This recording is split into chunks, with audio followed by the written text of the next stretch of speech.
Hi నమస్తే. Welcome back to my channel Saipriya recipes and blogs. Hi అండి, ఎలా ఉన్నారు? అందరూ బాగున్నారా? సంక్రాంతి వచ్చేసింది కదండి. సంక్రాంతి అంటేనే పిండి వంటలు అంటేనే సంక్రాంతి కదా.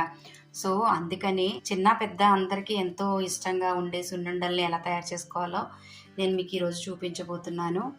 ఇంట్లోనే చాలా టేస్టీగా ఈజీగా సింపుల్ మెథడ్లో సున్నుండల్ని ఎలా తయారు చేసుకోవాలో మనం ఇప్పుడు చూసేద్దాం. మరి let's start the video. So సున్నుండలు చేసుకోవటానికి నేను ఈ గ్లాస్ మినపప్పు తీసుకుంటాను అనమాట. మీ ఇష్టం అండి, మీరు ఎంత ఎక్కువ చేసుకోవాలనుకుంటే అంత తీసుకోవచ్చు. నేనైతే ఈ గ్లాస్ తీసుకుంటున్నాను ప్రస్తుతానికి. అలాగే మనం ఏ గ్లాస్తో అయితే పప్పు తీసుకున్నామో ఆ గ్లాస్తోనే ఒక పావు గ్లాసు బియ్యం కూడా తీసుకోవాలి. ఇదిగో చూడండి, ఒక పావు గ్లాసే తీసుకున్నాను అనమాట.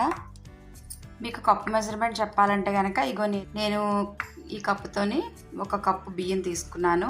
ఇప్పుడు నెక్స్ట్ ప్రాసెస్ ఏంటో చూసేద్దాము. స్టవ్ పైన ఇలా ఒక దలసరి కళాయి పెట్టుకోండి.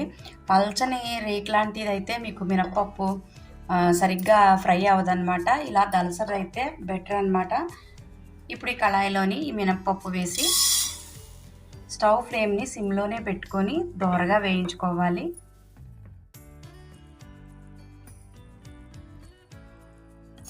ఈ విధంగా మొత్తం మినపప్పు అంతా కూడా గోల్డ్ కలర్ వచ్చే వరకు ఫ్రై చేసుకోవాలన్నమాట. సో చూడండి, వీడియోలో మీకు కనిపిస్తుందో లేదో మరి దగ్గర నుంచి చూపిస్తాను. ప్రతి గింజ కూడా గోల్డ్ కలర్ లాగా వచ్చేసింది అనమాట. మొత్తం మినపప్పు అంతా లైట్ వీట్ కలర్ వచ్చేదాకా ఫ్రై చేసుకోవాలి. ఇలా ఫ్రై చేసుకున్నాక ఈ పప్పుని ప్లేట్లో వేసేసుకొని చల్లార్చుకోవాలన్నమాట. ఇప్పుడు ఇదే కళాయిలోని ఈ బియ్యం కూడా వేసుకొని ఫ్రై చేసేసుకొని పక్కకు తీసేసుకోవాలి. ఫ్రై అయిన బియ్యం ఇలాగా మంచి వైట్ కలర్లోకి వచ్చేస్తాయి అన్నమాట. సో ఈ బియ్యాన్ని కూడా మినపప్పు వేసిన ప్లేట్లోనే వేసేసుకొని ఫ్యాన్ కింద చల్లార్చేసుకోవాలన్నమాట. ఈ విధంగా ఫ్యాన్ కింద బాగా చల్లార్చేసుకోవాలన్నమాట. సో ఇప్పుడు ఒక మిక్సీ జార్ తీసుకొని ఇప్పుడు ఈ మిక్సీ జార్లోని ఈ చల్లార్చుకున్న పప్పుని బియ్యాన్ని వేసేసి మెత్తని పొడిలాగా గ్రైండ్ చేసేసుకోవాలి.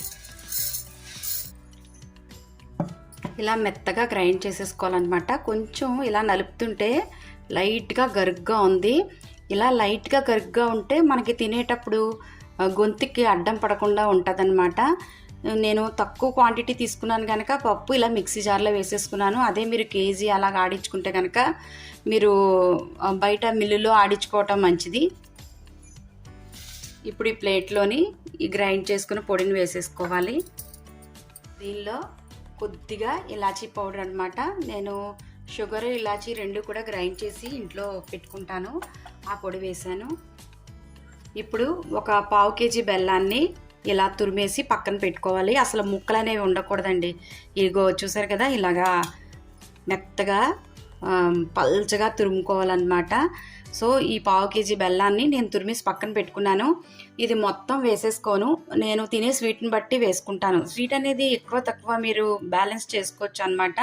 సో నేను ఇది కొంచెం కొంచెంగా వేసి పిండిలో కలుపుతాను.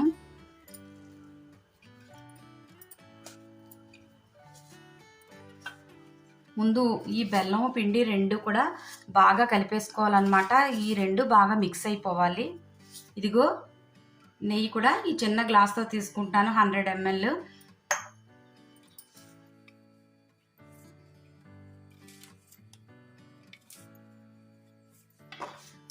సున్నుండలు అనేవి బెల్లంతో చేసుకుంటేనే చాలా చాలా బాగుంటాయి. ఎందుకంటే బెల్లంలో ఐరన్ ఉంటుంది, అలాగే సున్నుండల మినపప్పులో ప్రోటీన్ ఉంటుంది కనుక ఐరన్ ప్రోటీన్ రెండు కూడా మంచి బ్యాలెన్స్ చేస్తూ బాడీకి మంచి బలశక్తి వస్తుంది.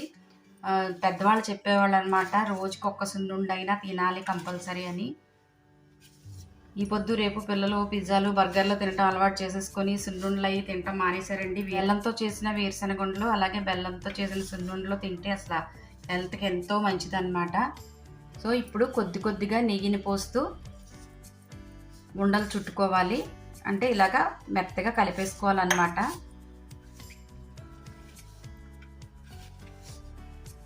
నెయ్యి కూడా చూసి వేసుకోండి, ఉండకట్టడానికి వీలుగా అవ్వేలాగా వేసుకోవాలన్నమాట. ఇలా కలిపేసాం కదా ఒకసారి, కొంచెం చేతిలో వేసి టేస్ట్ చూసుకోండి, మీకు స్వీట్ సరిపోతుందో లేదో తెలుస్తుంది. నాకైతే స్వీట్ సరిపోయిందండి కరెక్ట్గా. ఈ విధంగా బాగా కలిపేసుకున్నాం కదా. సో ఇప్పుడు చిన్న చిన్న ఉండలుగా చుట్టేసుకుని పక్కన ప్లేట్లో పెట్టేసుకోవటమే. ఇలా ఈ 2 వేళ్ళు ఇలాగ నొక్కుంటూ చుట్టుకోండి.